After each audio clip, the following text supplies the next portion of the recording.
Hi అండి, అందరికీ fish తోటి ఒక రెసిపీ చేసి చూపిస్తాను. ఈ రెసిపీ సాంబార్ ఇంకా పప్పు చేసుకున్నప్పుడు సైడ్ డిష్గా చేసుకుంటే చాలా టేస్టీగా ఉంటుంది.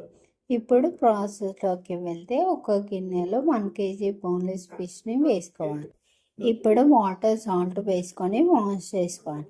మళ్ళీ కొన్ని వాటర్ పోసుకొని 2-3 సార్లు వాష్ చేయాలి. అప్పుడే ఫిష్ స్మెల్ రాకుండా ఉంటుంది. ఇప్పుడు 3 స్పూన్ల కారం, 2 స్పూన్ల సాల్ట్, 1 స్పూన్ పసుపు, 2 స్పూన్ల అల్లం paste, 1 spoon garam masala powder, 1 spoon ధనియాల powder, 1 spoon fish masala powder వేసుకోవాలి. అన్నీ వేసాక మసాలా అంతా ఫిష్కి పట్టేలా ఒకసారి కలుపుకోవాలి. ఇప్పుడు 2 స్పూన్ల చొప్పున మైదా పిండి, శనగపిండి, కార్న్ఫ్లోర్ వేసుకోవాలి. ఇప్పుడు కొన్ని వాటర్ చిలకరించుకొని పిండి అంతా ఫిష్కి పట్టేలా మళ్ళీ ఒకసారి కలుపుకోవాలి. ఇప్పుడు ఒక కడాయి పెట్టుకొని ఆయిల్ పోసుకోవాలి. ఆయిల్ బాగా వేడిగా ఉన్నప్పుడు కలిపి పెట్టుకున్న ఫిష్ని ఒక్కొక్కటిగా వేసుకోవాలి.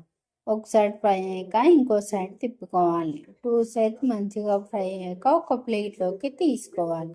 అంతే అండి, వేడి వేడి ఫిష్ ఫ్రై రెడీ అయింది. నా వీడియో నచ్చితే ఒక లైక్ ఇచ్చి సబ్స్క్రైబ్ చేసుకోండి ఫ్రెండ్స్.